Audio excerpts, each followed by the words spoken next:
একটি রাস্তার 3/10 সমান 45 কিলোমিটার হয়, তবে ওই রাস্তাটির 2/5 অংশের দৈর্ঘ্য কত?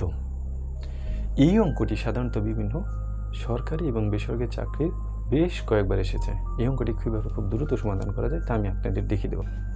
রাস্তাটির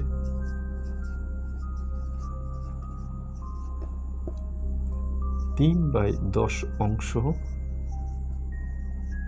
সমান 45 কিলোমিটার, অতএব রাস্তাটির 1 অংশ সমান 45/3/10 এত কিলোমিটার সমান 45 গুণন 10 ডিভাইডেড বাই 3 এত কিলোমিটার। অতএব রাস্তাটির 2/5 অংশ সমান 45 গুণন 10 গুণন 2 ডিভাইডেড বাই 3 গুণন 5, 5 দুগুণ 10, 3 15 45, তাহলে 2 দুগুণ 4, 4 15 60, তাহলে 60 কিলোমিটার।